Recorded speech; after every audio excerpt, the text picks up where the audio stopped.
என்னென்ன எவ்வளோ இருக்கு இன்னைக்கு முடியாது கூட. ரிலீஃப் ஒர்க்ஸ் பண்ணிட்டு இருக்கோம். திடீர்னு ஒரு நாள் ஏதோ ஒரு இதுன்னு நான் ரிசைன் பண்ணிவிட்டு நான் வீட்டில் சொல்லலை. யாரோ ஃபேஸ்புக்கில் கமெண்ட் பண்ணிட்டாங்க. ஃபேஸ்புக்கில் கமெண்ட் பண்ணது வந்து அப்பாவுக்கு தெரிஞ்சிருச்சு. Why you should not get into politics? First வந்து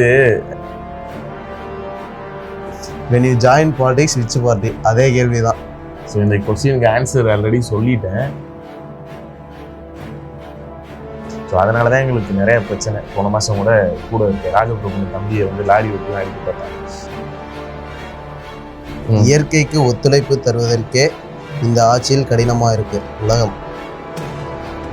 இப்போ நம்ம வேலை பார்க்குறப்போ இதில் கிடைக்கிற சந்தோஷம் வந்து எவ்வளோ நீங்கள் செலவு பண்ணாலும் எத்தனை கோடி கொடுத்தாலும் கிடைக்காத சந்தோஷம். அதை யாரு வேணாம்னு சொல்லுவாங்க.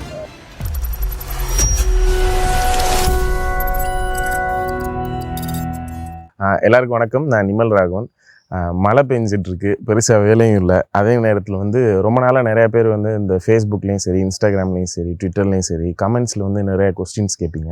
ஸோ அதில் நிறைய இடத்துல பதில் சொல்லியிருக்கேன். பட் எத்தனை பேருக்கு போய் ரீச் ஆச்சுன்னு தெரியல.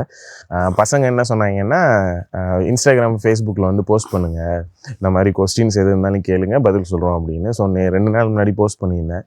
நிறைய பேர் வந்து நிறைய கொஸ்டின்ஸ் கேட்டிருந்தீங்க. ஸோ அதுக்கு ஆன்சர் பண்ணலாம் அப்படின்ட்டு இன்றைக்கி ஒரு வீட்டில் வெட்டியாக தான் உட்காந்துருக்கோம். ஸோ இன்றைக்கி ஷூட் பண்ணிகிட்ருக்கோம். ஸோ இதுக்கு வந்து யாராச்சும் ஆங்கர் போட்டு பண்ணலாம் அப்படின்ட்டு ஆங்கர் வந்து வெளியில் தேடினோம். நிறையா பேர் பிஸியாக இருந்தாங்க. ஸோ அப்புறம் எங்கள்லேயே ஒரு மிகப்பெரிய ஆங்கர் ஒருத்தர் இருக்கான், தம்பி. ஸோ அவன் தான் ஹோஸ்ட் பண்ண போகிறான். வாப்பா.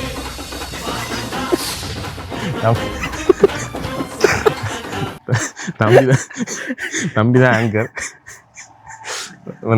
கேள்வி கேட்க போகிறான். ஆக்சுவலாக இன்ட்ரோவே இவன் தான் பேசுகிற மாதிரி இருந்துச்சு. இவன் பேசினா ஒரு 5 ஷாட் போச்சு இன்ட்ரோவே. அப்புறம் நானே பேசுகிறேன்டான்ட்டு பேச ஆரம்பிச்சிட்டோம். Flashback. Hi, Ram Prakash, mega foundation. நிமலன பேஜில் வந்து 2 days before question and answer post பண்ணியிருந்தார். அதுக்கான கொஸ்டின்ஸ் வந்து நிறையா பேர் கேட்டிருந்தீங்க. இப்போ உங்கள் சார்பாக நான் அந்த கொஸ்டின்லாம் வந்து நிமலன்கிட்ட கேட்க போகிறேன். ஸோ ஷூட்டுக்கு போகலாம் வாங்க. நான் எதுவும் சொல்ல வேணாம்ண்ணே. A few moments later.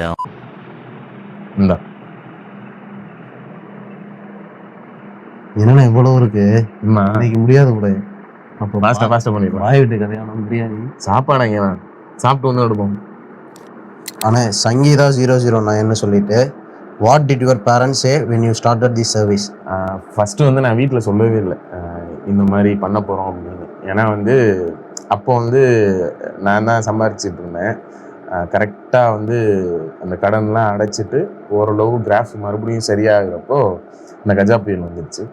ஊருக்கு வந்துட்டேன். ஊருக்கு வர்றப்பெல்லாம் இந்த ரிசைன் பண்ணுவோம் அப்படிங்கிற மைண்ட்லாம் இல்லை. நான் இங்கே ஒரு வீடு கட்டலாம் அப்படிங்கிற ஒரு பிளானில் தானே வந்தேன்.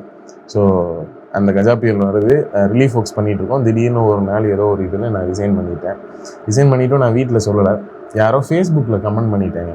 ஃபேஸ்புக்கில் கமெண்ட் பண்ணது வந்து அப்பாவுக்கு தெரிஞ்சிருச்சு. அப்புறம் அப்பா வந்து மெசேஜ் பண்ணிருந்துச்சு, எங்கடா இருக்க வீட்டுக்கு வா அப்படின்னு. அப்புறம் நான் வீட்டுக்கு வந்ததுக்கப்புறம் அப்பாட்ட போனேன்.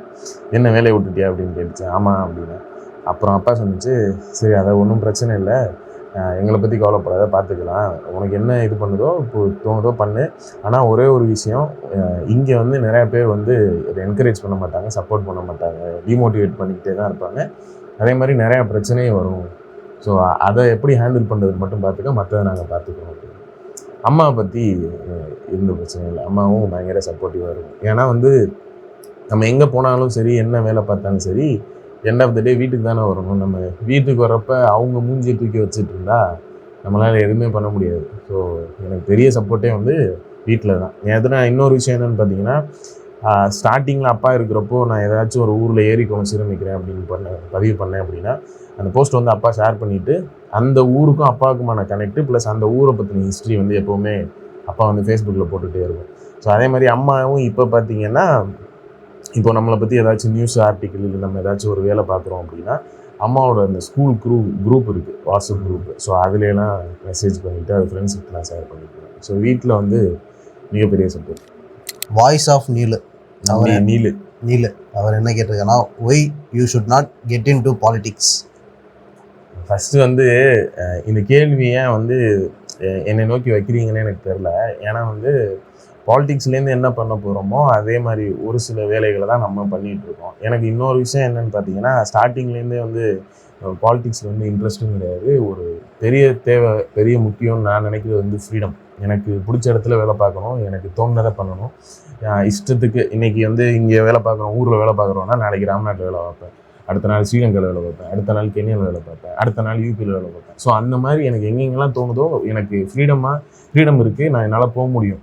ஸோ பட் இந்த பாலிடிக்ஸ்லேயோ இல்லை வேறு எதுக்குள்ளேயோ நான் போயிட்டேன் அப்படின்னா கண்டிப்பாக அந்த ஃப்ரீடம் இருக்காதுன்னு நான் நம்புகிறேன். அதே மாதிரி நிறையா ப்ரெஷர் இருக்கும். ஸோ அது எனக்கு தேவையும் இல்லை, எனக்கு அதில் உடன்பாடும் கிடையாது. ஸோ என்னெல்லாம் முடிஞ்சதை எனக்கு பிடிச்சதை இருக்கிற வரைக்கும் நம்ம பண்ணிகிட்டே இருக்கோம்.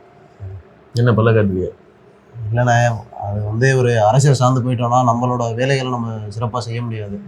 அப்புறம் அதுக்குள்ளே போய் டம்பான மாதிரி தெரியுது, நீ மூடு. ஆனால் அடுத்த கொஸ்டின் வந்து யார் தெரியுமா இல்லையா? பிரகாஷ் விஎம்எஸ் யாருன்னு தெரியுதா? நம்ம மோடி மஞ்சா என்ன கேட்டிருக்காருன்னா, when you join politics which party? அதே கேள்வி தான். ஸோ இந்த கொஸ்டினுக்கு ஆன்சர் ஆல்ரெடி சொல்லிட்டேன். மோடிக்கு திரும்ப பதில் சொல்றேன். சாயந்தரம் வீட்டுக்கு ஒரு வேலை வா. இவன் ஆக்சுவலாக எனக்கு பக்கத்தில் உட்காந்துட்டு தான் இந்த கொஸ்டின் டைப் பண்ணான்னு நினைக்கிறேன். லக்ஷ்மிகாந்த் பிசின்னு சொல்லிட்டு, இதுபோல் மலைகள் ஆறுகள் அற்று மணல்கள் மீட்கும் அசையும் முயற்சிகள் உண்டா? நல்லா இருப்ப, நானே படிக்கிறேன். இது போல மலைகள் ஆறுகள் ஆற்று மணல்கள் மீட்கும் ஆசையும் முயற்சியும் உண்டா? அவருக்கு வரல, வெறும் பிரதர். என்னன்னா, இப்போ ஏரி குளங்கள் சீரமைக்கலே நம்ம இன்னொரு விஷயம் என்ன ஃபாலோ பண்ணுறோம் அப்படின்னா, இது வரைக்கும் வேலை பார்த்த எந்த ஏரி குளத்துலேயும் 1 கிராம் மண்ணு கூட நம்ம ஏரியை விட்டு வெளியில் கொண்டு போனது கிடையாது. அந்த மண்ணுக்கான சேல்ஸும் நம்ம பண்ணுறது கிடையாது. ஸோ எப்படி நீர்நிலைகள் சீரமைக்கிற வேலைகள் பார்க்குறோமோ அதே மாதிரி இயற்கை வளங்களை பாதுகாக்கிற பணிகளையும் செஞ்சுட்ருக்கோம். ஸோ அதனால தான் எங்களுக்கு நிறைய பிரச்சனை. போன மாதம் கூட இருக்க ராஜபிரபுனி தம்பியை வந்து லாரி விட்டுலாம் அடிக்க பார்த்தாங்க. ஸோ இயற்கை வளங்களை பாதுகாக்கிற பணியும் கண்டிப்பாக நமக்கு இருக்குது, அதுவும் தொடர்ந்து பண்ணிட்டு தான் இருக்கோம். அஜய் AD 24, என்றாவது நீங்கள் இந்த பணியை விட்டு செல்ல நினைத்ததுண்டா? வாய்ப்பே இல்லை. நான் ஏன் நினைக்கிறேன், எனக்கு பிடிச்சது தானே பண்ணிகிட்டு இருக்கேன். பிடிக்காம பண்ணது வேலை மட்டும்தான். அது காசுக்காக வேலை பார்த்தோம், இப்போ அது இல்லை. இப்போ நம்ம வேலை பார்க்குறப்போ இதில் கிடைக்கிற சந்தோஷம் வந்து எவ்வளோ நீங்கள் செலவு பண்ணாலும் எத்தனை கோடி கொடுத்தாலும் கிடைக்காத சந்தோஷம். அது யார் வேணான்னு சொல்லுவோம்? வாய்ப்பே இல்லை.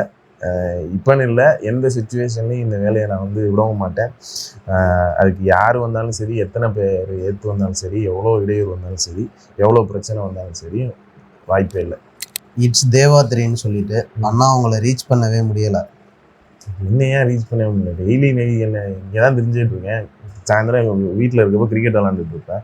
மெசேஜ் பண்ணுறவங்களுக்கு ரிப்ளை பண்ணியிருப்பேன், கால் பண்ணுறவங்கள்ட்ட பேசிகிட்டே இருக்கேன். என்ன ரீச் பண்ண முடியாத அளவுக்கு நான் எங்கே இருக்கேன்? கார்த்திகேயன் 5037, விருதுநகர் சிவகாசி பக்கத்தில் கந்தக பூமியாக இருக்கிறது, கொஞ்சம் அந்த பக்கம் போங்க ப்ரோ. கண்டிப்பாக விருதுநகரில் வந்து ஆல்ரெடி கோட்டையூர் கண்மாய்னு ஒன்று சீல் பண்ணோம், கிருஷ்ணன் கோயில் பக்கத்தில். பட் பெருசாக அங்கே வந்து இப்போ சப்போர்ட்டு ஃபாலோஅப்ஸ் இல்லை, அதனால் ரெகுலராக அங்கே பண்ண முடியல. பட் கண்டிப்பாக பண்ணுவோம். இப்போது நிறையா டீம் கேட்டிருக்காங்க, பண்ண போகிறோம். சிவகாசியில் நிச்சயமாக பண்ணணும். பட் லோக்கலில் இது வரைக்கும் யாருமே ரீச் பண்ணலை. எனக்கும் பெருசாக அங்கே கனெக்ட் கிடையாது. பட் யாராச்சும் ரீச் பண்ணிங்கன்னா கண்டிப்பாக பண்ணலாம். Travel diary 077, Namakkal district Tiruchengode city பக்கத்தில் Vattur lake, Ottakkutta lake, Vattur Pallipalayam lake. All are try for so many years, will be happy if you look in it. கண்டிப்பாக நாமக்கல்ல வந்து ஆல்ரெடி வந்து பிள்ளைக்களத்தூருங்கிற இடத்துல 2 லேக் பண்ணோம். வரமத்தி பக்கத்தில் 2 லேக். ராம்தாஸ் சைட் பார்த்துக்கிட்டான். ஸோ அது பார்த்துட்டோம். இப்போ மோஸ்ட்லி இந்த சீசனில் தண்ணி வந்துடும். ஸோ இதுக்கு அடுத்து கண்டினியூஸாக நாமக்கல் டிஸ்ட்ரிக்டில் வேலை பார்ப்போம். ரமணா பிரியன் 1, இவர் என்ன கேட்டிருக்காப்புலன்னா, நம்ம டீமோட ஜாயின் பண்ணி சோஷியல் ஒர்க் பார்க்கணும்னு சொல்லி கேட்டிருக்காப்புல.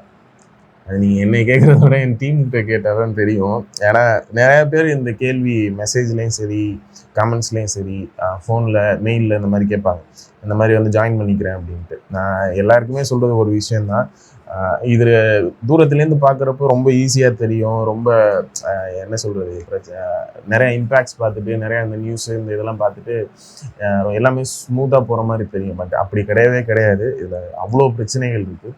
எந்த ரூபத்துலேருந்து எந்த சைட்லேருந்து பிரச்சனை வரும்னு நம்மளால் ப்ரெடிக்ட் பண்ணவே முடியாது. ஸோ அந்த மாதிரி நிறையா ரிஸ்க் ஃபேக்டர்ஸ் இருக்கிறதுனால ஸோ நம்ம இந்த டீமையுமே கொஞ்சம் கொஞ்சமாக பார்த்து தான் சூஸ் பண்ணிகிட்ருக்கோம். அதை விட வந்து இன்னொரு விஷயம் என்னென்னா, இதில் வந்து நிறையா அந்த கிரவுண்ட் ஒர்க் பண்ண வேண்டியது இருக்குது. ஸோ அந்தந்த ஏரியா தெரிஞ்சவங்க ப்ளஸ் அதே நேரத்தில் இந்த இது பிடிச்சி பண்ணுறதுக்குன்னு ஒன்று இருக்குது. ஸோ யாராக இருந்தாலும் வாங்க, வந்து கூட நின்று பாருங்கள். உங்களுக்கு பிடிச்சிருக்கு அப்படின்னா கண்டிப்பாக சேர்ந்து பண்ணலாம்.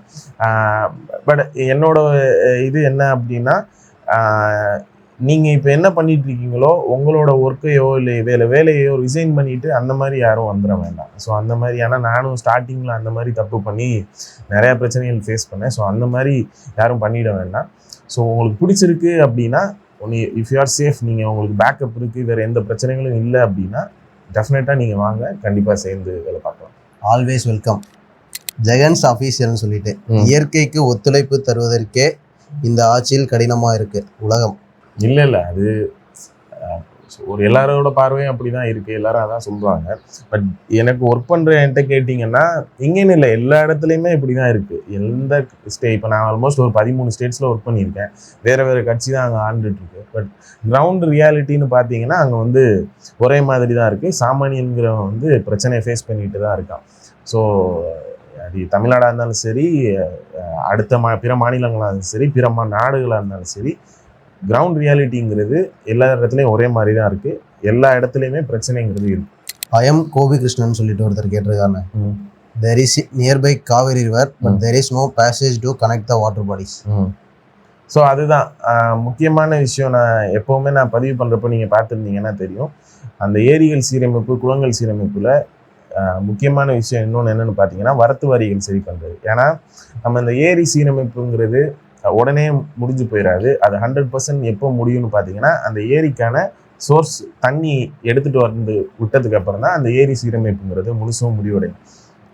அதுக்கு முக்கியமான தேவை வந்து அந்த வரத்து வாரிகளை சரி பண்ணுறது. ஒன்று, ஊர்லேருந்து வர்ற தண்ணி அந்த வரத்து வாரி மூலமாக அந்த ஏரி குளங்களுக்கு வரும். அப்படி இல்லைன்னா பக்கத்தில் இருக்க ஆறுலேருந்து வர்ற தண்ணி வந்து இந்த வரத்து வாரி மூலமாக ஏரி குளங்களுக்கு வரும். ஸோ ஏரி சீரமைப்பு பண்ணுறப்பவே இந்த வரத்து வாரிகளை நம்ம சரி பண்ணிட்டோம் அப்படின்னா அந்த ஏரி சீரமைப்புங்கிறது 100% சக்ஸஸ் ஆக முடியும். Kumar Cool 03, will you share your knowledge on lake restoration to others to amplify the efforts, brother? இல்லை, அது பண்ணிட்டு தானே இருக்கோம். நம்ம எல்லா இடத்துலையும் போய் பண்ணிட்டு தான் இருக்கோம். இப்போ நான் தஞ்சாவூரில் இருந்தாலும் அடுத்தடுத்த மாவட்டங்களையும் சரி, மாநிலங்களையும் சரி, நாடுகள்லையும் சரி என்கிட்ட வந்து இன்புட்ஸ் கேட்பாங்க. அதே நேரத்தில் நானும் அங்கே போயிட்டு பண்ணி கொடுப்பேன். இதை தாண்டி வந்து ஸ்கூல்ஸ், காலேஜஸ் எல்லா இடத்துலையும் போயிட்டு நமக்கு என்ன தெரியுதோ அதை கற்றுக் கொடுத்துட்டாங்க. அவங்க என்ன கேட்கலாமான்னு தெரில இதை பற்றி, பட் கேட்குறேன். குளம் ஏரி வெட்ட மக்கள்கிட்ட காசு வாங்குறீங்களா, இல்லை ட்ரெஸ்ட்டா, இல்லை இலவசமாக சகோ? தயவு செஞ்சு இந்த மாதிரி வேலைகளுக்குள்ளே வந்துடாதீங்க. எங்கே வெயிட் பண்ணிட்டு இருக்கீங்கன்னு தெரியல, ரொம்ப நேரம் வெயிட் பண்ணாதீங்க. வராத இருந்தால் ஊருக்கு கிளம்பிடுவாங்க. ரொம்ப நாளாக ட்ரை பண்ணிகிட்டே இருக்கோம். பட் அங்கே வந்து நிறைய கிரவுண்ட் பாலிட்டிக்ஸ் இருக்குது.